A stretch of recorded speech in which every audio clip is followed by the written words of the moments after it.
Hi guys, आप सब जानते हो बेंजामिन नेतन्याहू के बारे में, बट क्या आप जानते हो कि उनके एक एल्डर ब्रदर थे जो आईडीएफ इजरायली डिफेंस फोर्सेस में बहुत ज़्यादा पॉपुलर है एंड अक्रॉस इसराइल उनको हीरो की तरह रिवर किया जाता है। जी हाँ, हम बात कर रहे हैं लेफ्टिनेंट कर्नल योनाथन नेतन्याहू के बारे में, जिन्होंने one of the longest and most difficult and complicated hostage rescue operation को लीड, प्लान और एग्जीक्यूट किया था। बेसिकली ये उस दौर की बात है जहां इसराइल के प्लेन को हाईजैक कर लिया गया था। जी हाँ, मैं बात कर रहा हूँ ईयर 1976, जहां एयर फ्रांस की एक फ़्लाइट को कैप्चर कर लिया गया था 4 आतंकवादियों के through, which were basically Palestinian German आतंकवादी। इन्होंने इस फ्लाइट को लैंड कराया उगांडा में इन एनटीबी। इन्होंने ये मांग रखी इसराइल सरकार के अगेंस्ट कि अगर आप हमारे दोस्तों को रिहा कर लोगे या हमारे जो साथी हैं उनको रिहा करोगे तो हम आपके लोगों को भी रिहा कर देंगे। इस दौरान जितने भी लोग नॉन इसराइली या नॉन जूश थे उनको इवेंचुअली सेपरेट किया गया और वापस पेरिस भेज दिया, while the rest of the Israeli and Jewish people वो kept over there as hostage. इस दौरान इसराइल की सरकार ने बहुत ज़्यादा ट्राई किया नेगोशिएट करने का इन आतंकवादियों के साथ। अनफॉर्चुनेटली ये सारी बातचीत काइंड ऑफ फेल होती गई एंड इवेंचुअली इसराइल ने इजिप्ट को भी अप्रोच किया था कि आप शायद बात कर सकते हो इन आतंकवादियों से। अनफॉर्चुनेटली ये आतंकवादी इजिप्ट से भी बात करने के लिए तैयार नहीं थे। इजिप्ट ने अपनी तरफ से एक एम्बेसडर को भी भेजा था कि शायद वो बात कर पाए इन आतंकवादियों से, बट अनफॉर्चुनेटली ये सारी चीज़ें मिटिगेट हो गई और आगे नहीं बढ़ पाए। That's when finally Israel on the 3rd of July decided to conduct an operation which is called the raid on Entebbe. Lieutenant colonel Yonatan Netanyahu ने एक प्लान डिवाइस किया था। यहाँ लेफ्टिनेंट कर्नल योनाथन नेतन्याहू ने एक entire strip construct किया, एक model of the Ugandan air base जहाँ इन हॉस्टेजेस को रखा गया था under the protection of the Ugandan army. जी हाँ, उस जमाने में उगांडा में थे दादा Idi Amin. Idi Amin was the senior military leader who turned into military dictator and then the president, और ये पूरी तरह हॉस्टेजेस को कब्जा करके रख गए थे और इन आतंकवादियों की मदद भी कर रहे थे।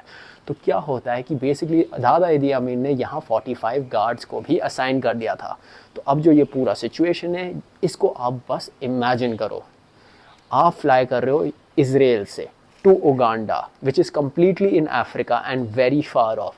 इसके बाद आपके पास है 4 आतंकवादी जिनके पास मशीन गन्स और वेरियस ग्रेनेड्स हैं और उनके सामने हैं आपके 106 इसराइली और जूइश लोग जिनको वो कभी भी मौत के घाट उतार सकते हैं। और इसके आगे है उनके 45 सोल्जर्स जो हैं उगांडा के, जो इन लोगों को प्रोटेक्शन दे रहे हैं।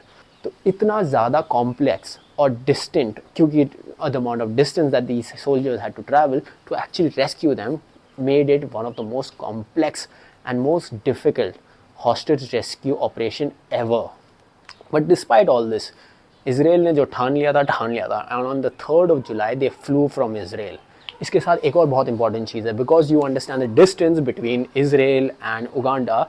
इसराइल के ट्रूप्स ने और इसराइल की गवर्नमेंट ने ऑलरेडी बात कर ली थी केन्या की सरकार के साथ। So basically under the lines and under the table they flew all the way to Kenya, quickly refuelled and then went to Uganda and created this entire operation. Because अगर आप directly Israel से Uganda तक आओगे आपका fuel completely ख़त्म हो जाएगा, और अगर you have to fly all the way back to Israel it won't be possible, because eventually Uganda की जो एयरफोर्स होती वो आपको इंटरसेप्ट कर लेती और आपके प्लेन को मार डालती, because the fact that you actually violated their air space, killed their soldiers and killed the terrorists who were under their protection. They flew from Israel, reached Uganda in NTB, और अपने पूरे flight career में they carried one thing that was a black Mercedes. जी हाँ, ये black Mercedes is very important for this entire scenario because Dada Idi Amin used to come in a black Mercedes when he used to meet these hostages and tell them that you should tell your government to negotiate and release their men.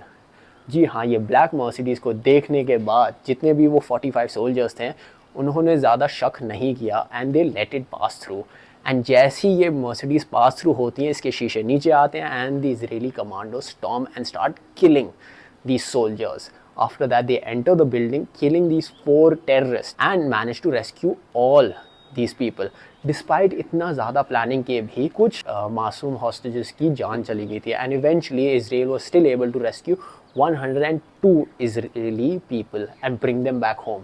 इस पूरे operation के दौरान बस एक ही military commando की death हो गई थी और वो थे उसके खुद के planner lieutenant colonel Yonatan Netanyahu.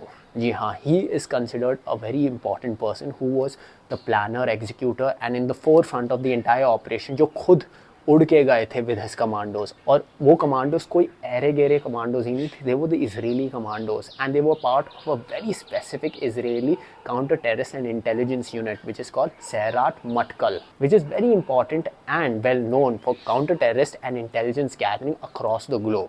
इन सारे हॉस्टेजेस को भी बचाया, बट अनफॉर्चुनेटली उनकी खुद की जान चली गई इस पूरे काउंटर टेररिस्ट ऑपरेशन के दौरान।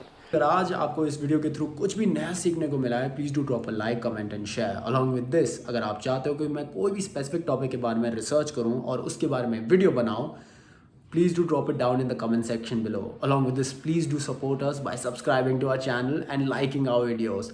And see you till next time.